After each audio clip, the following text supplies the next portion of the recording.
Welcome back to Alternative Authority Content. And in conclusion, some final thoughts.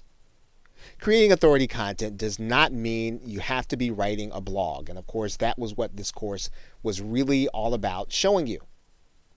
You can also just strictly stick to audio and video, and you don't necessarily have to be tied to a website except to hold the content that you have. The most important thing to do is to create a system for collecting contact information, as well as to be consistent with your subscribers or your listeners. The more you treat your content as an appointment, the more that your attendees and guests they will make sure that they are there on time and that they will not miss something that you're doing. Going hand in hand with this thought is that you would be consistent. If you're supposed to do a show on Mondays, make sure you have one every Monday. Don't miss any days. Even if you have to get someone else to do your show, even if you have to get a substitute guest, make sure that there's a show every Monday if that's when you decide you're going to do one.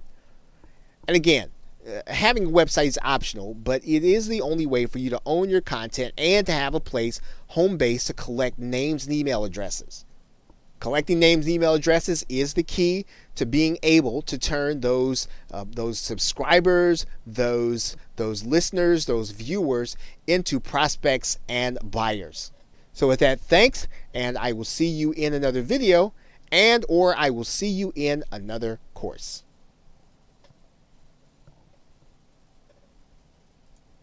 Welcome back to Alternative Authority Content.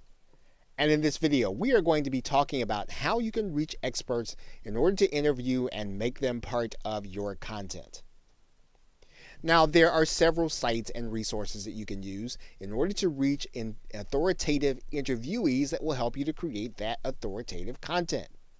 Now, make sure that you're reaching out to people well in advance and that you're doing so with a very professional feel to your request for them to be part of your content. Now, it's a good idea to already have a scheduling software piece available, such as Schedule Once. And Schedule Once will allow you to give your potential interviewee the opportunity to determine when it is that they can be interviewed. And you can have them pick the time that is suitable to them and that you don't have to go back and forth between them. It's a great way of being able to establish their convenience. In order to find the actual interviewees, you can use sites like Help a Reporter or Haro, Profnet.com, Audible.com with some of the authors that have books there. Amazon Kindle authors like to be interviewed. These are all great places to find guests where you can have people who literally want to be interviewed and want to talk about their area of expertise. And don't be intimidated when someone tells you no. You want to make sure to go beyond that. Make sure to be talking to their press agent. Make sure to be talking to their PR person. Typically, the harder someone is to get, the better the content is that they're actually going to be providing to the people who are going to be your readers, your audience, and your listeners. And so don't give up because someone says no the first time. You want to find out what you could do to make them say yes. What is it that they're looking for in order to do an interview? What is it that they're looking for? And in some cases, you might want to just move on to someone else who's on your list, but don't give up on the high-profile person who's going to be a great fit for your audience and a great fit to give you the kind of authoritative boost that you really want and need. Now, this sort of goes without saying, and if you have to outsource this is important. Make sure that your website already has a professional look, and let your potential guests see and hear previous interviews if you already have them. This will give them a comfort level that what they're getting into is going to be worth their time, and that's something that you want to do. You want to make sure that they have the sense, hey, this is going to be a high quality experience. I'm going to look good when I do this with this person. And you want to make sure that you make them feel as if they're going to look better. They're going to be better off for doing the interview with you than if not they don't do it. So look to find high profile interviewees that already have a following or people that can bring a following when you mention their name. Okay, so with that, thanks, and I will see you in another video. Welcome back to Alternative Authority Content. And in this video, we are going to be discussing the most important aspect of really converting that content into prospects and buyers, and that is collecting contact information. Now, regardless of what form of content you choose to use, even if you choose to use your blog content, primarily written content, video content, or audio content, you want to make sure that you are collecting names and email addresses of people who come in contact with your content. Now, in order to do this, you'll need to have your own autoresponder service like Aweber or GetResponse. Aweber starts with a 30-day trial, which you can sign up for and get started with your autoresponder. Pretty much the same thing is going to be true with GetResponse. You can try it for free. And what you want to do is to go in and set up a list and a form. This is going to be fairly easy to do inside of GetResponse. You're just going to go and create a form here. You're going to choose the template that you want. You're going to save and publish it. And then you're going to grab the HTML code, copy it, and then you're going to add it to your website. Of course, you want to have that page on your website set up with that form so that people can submit their names and email addresses. And when you do that, you want to have that form every place where your visitors are going to see your content. So on every blog page, on every post, a link to it in every video, a link to it at every point at which you have audio, every place where you have content. You want to make sure that people can find a link to the page where they can sign up and put their name and email address in there so that they can become part of your mailing list. And you should be making sure to ask them to join your mailing list, right? Subscribe to your content or download your mobile application in every call to action. At the end of every show, at the end of every webinar, make sure to give them the opportunity and even some incentive. If you need to promise them some kind of free report or even something that is relevant to the broadcast, you want to make sure that you give them a great reason to run over to your form and then sign up so that they can make sure that they don't miss what it is that you are giving them. This is going to be important because when you're putting out your content, you're really creating it in order to get people into your marketing funnel. And if you choose not to collect their names and email addresses, then your content, while it might be great, won't have the desired effect that you want it to have. So collecting contact information is probably one of the most important things that you're going to be doing as you create alternative content. So with that, thanks, and I will see you in another video. Welcome back to Alternative Authority Content. And in this video, we're going to briefly discuss how you select your topics for your content, as well as your subtitles. And really, they're really going to be one and the same. And the most important aspect of this discussion is to make sure that you do so carefully, that you do so with your viewers in mind, that in fact, you do so with your buyers in mind. Now, to be successful with your audio and video content, your posts or your show titles need to be done with a mixture of copywriting and search engine optimization because, first of all, you want people to be excited enough to click on your links as well as being able to find it in the search engines. And just as the case is with blogging, you got to make sure that your titles are such that people want to click them and open them. So your titles should be enticing. They should be exciting. They should reveal some of the mystery. They should not necessarily be written to describe what's happening in the video, but they should be written to describe what the benefit is going to be in the actual content that you are going to be showing them. Now, a significant portion of this will be taken care of by knowing your audience. And it is a step that once you understand what your audience truly wants, what you know what they're truly struggling with, what you know what their goals are, you will be able to create show titles, show content that people want to hear about, that people want to see, that they want to experience, and they will find your content a lot more engaging and get into it faster. So make sure that if you don't know this right now in your niche, make sure that you research and find out what they want to know about. What are they struggling with? What is it that they are trying to do in their lives that you can actually help them with, and that you have a product or a service that will fit the need that they have, and so that it will become the one solution that they can use in order to solve that problem or accomplish that goal. And you want to balance your title creation and your description by making sure that they're both done in a way so that the search engines will want to help people to find them. In other words, make sure that your descriptions are written with your keywords in them. Make sure that they have the enough content in them so that the search engines can tell what your content is about. Remember, you are describing the audio and video, but you're talking about the benefits, not just what's going to be in them. And so you want people to be able to find you according to the problem they're trying to solve, according to the benefit that they need, not just what's in the actual content. And that's going to mean that you want to make sure that you have your main keyword and keyword phrase in the title. Think about what you would want people to search for to find your content.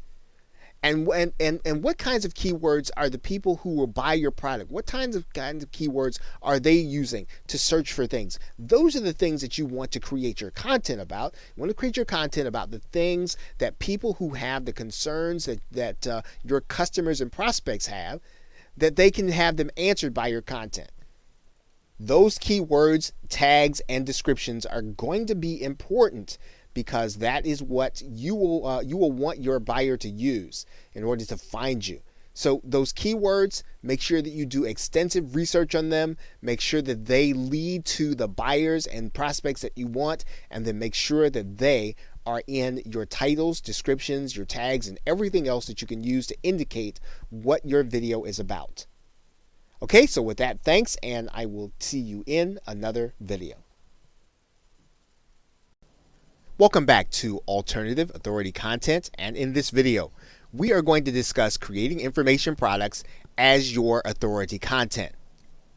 Now, it's typically assumed that content must be given away in the form of a blog or in the form of a video or even in the form of a podcast in order to attract an audience that will eventually buy your products or service. And of course, that is not always going to be the case with every marketer and or entrepreneur. There are other ways for you to use authority content in order to draw people into a marketing funnel that will eventually buy your products or service. Now, some marketers choose to sell their expertise in the form of information products. Now, when we talk about an information product, we're basically talking about you getting a series of audios or videos or even a PDF or a book or a binder or something that will allow you to learn something new that you didn't know before or something that you want to sharpen your skill on. Now, the same PDFs, the same MP3s that we've been talking about, the same MP4s that we've been talking about, or even PDFs that we've been talking about with respect to the content creation process can be bundled together with similar themed content and then subsequently sold. And this is what an information product is. It's basically all of the same content that we've been talking about creating, except we're going to bundle it together.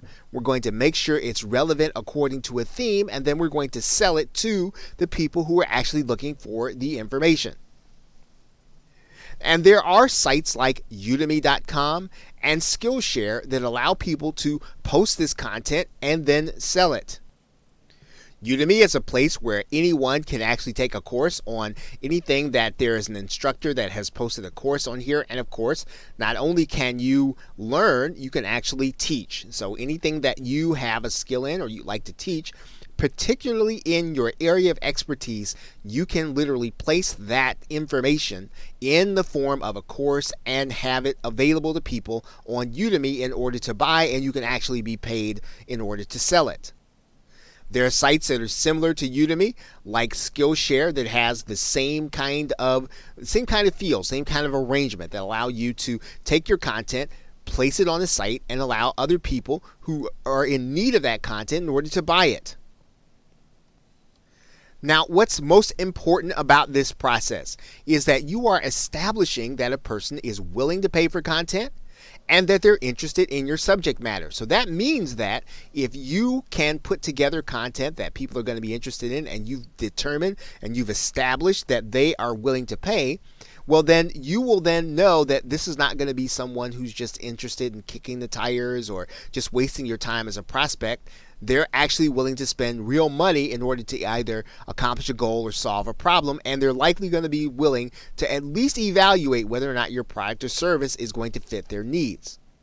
Now, the next step in this process is going to be vital, and that is that you're going to want to be ready to collect names and email addresses of those that actually make the purchase. Now, there are ways to do that inside of Udemy. There are ways to do that inside of Skillshare. And even if they're not, you can make sure that this is something that you request people to do. You can ask them to sign up with their name and email address so that they can get more content, more information, so that they can get something that they want bad enough to give you their contact information. This really is the key to making the creation and selling of information products a viable way of being able to get people into your marketing funnel, viewing you as the authority, viewing you as the expert.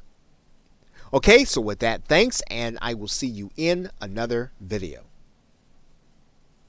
Welcome back to Alternative Authority Content, and in this video, we are going to be discussing creating live video as your authoritative content. And this is just another way of you being able to use the video medium in order to communicate valuable information to your subscribers, the valuable information to your followers, your tribe, or anyone else that will eventually become your buyer. And one of the best ways to do that, to create that live video or create video in front of a live audience, is to use Google Hangouts.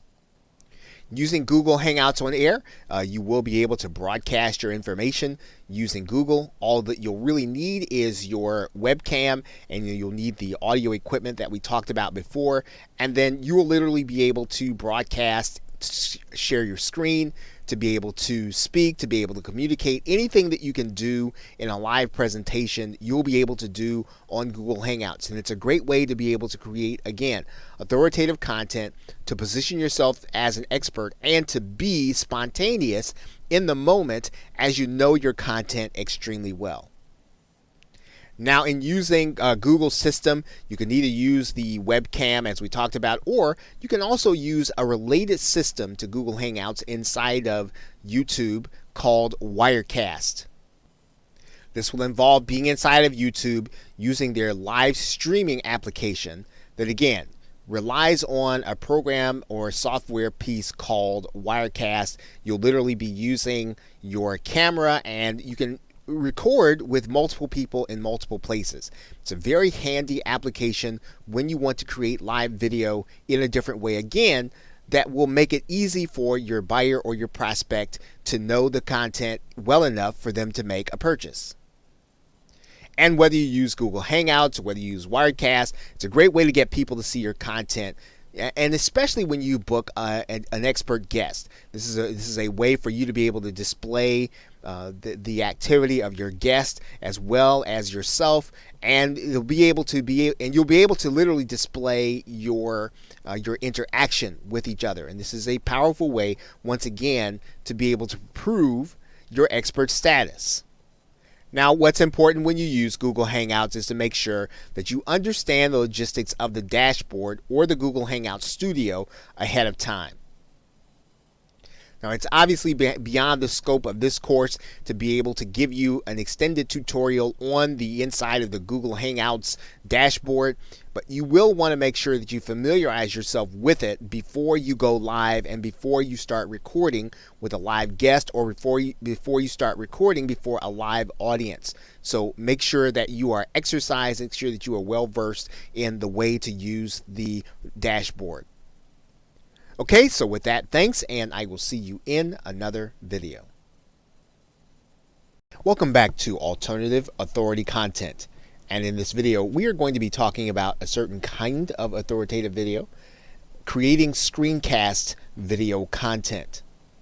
Now, this kind of content is actually very popular with marketers because you can literally show people what's going on your screen while you narrate at the same time. It's very effective in being able to communicate concepts. It's very effective in being able to show things that are technical in nature. Now, this kind of video content is going to be advantageous to you, especially when you've got to do something where you need someone to look over your shoulder and to follow you. And for you to have to explain it over and over again would be ineffective. However, it becomes the kind of content that, again, positions you as an expert when you are able to explain to someone how to do something that would be extremely difficult otherwise for them to do and understand on their own. Now, it's especially helpful in creating authoritative content when you use your PowerPoint presentation slides.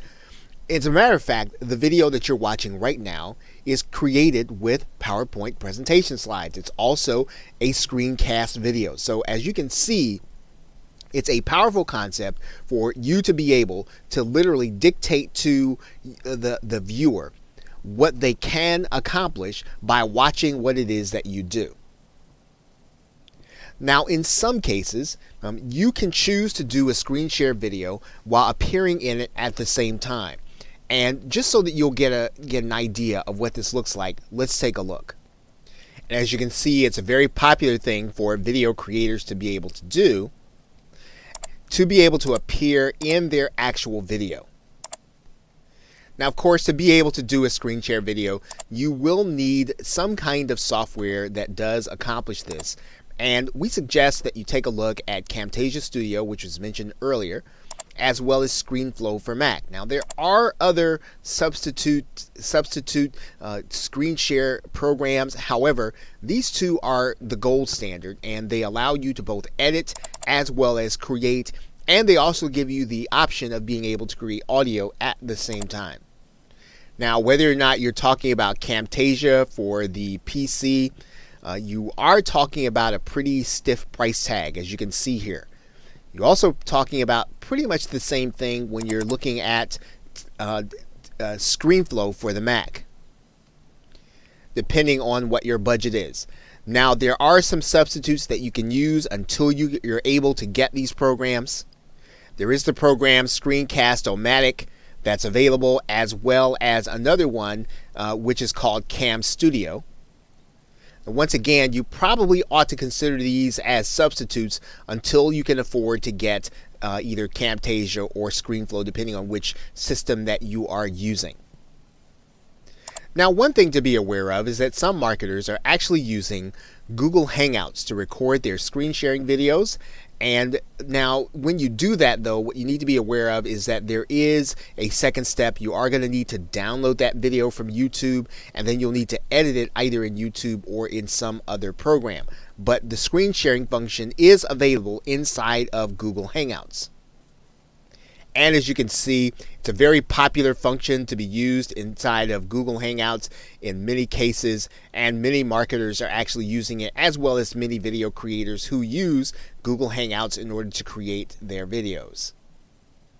So creating authoritative content using video does not require you to appear on screen. In fact, you can create videos where you are showing what it is that you're presenting. You can show what it is that you are doing on your computer screen, and you can literally show whatever you'd like to from your PC. That means then that creating video can be whatever you want that will get your customer or your prospect to take action, or to give them the information that they want to position you as an expert. What's most important in a screencast video is that you are prepared before you start, and that you edit it appropriately so that your viewer will understand what it is that you are communicating, and that they will want to see more of your content. In most cases, you'll want to make sure that your video is around about 5 minutes or less, so that you will not strain people's attention span. Okay, so with that, thanks, and I will see you in another video.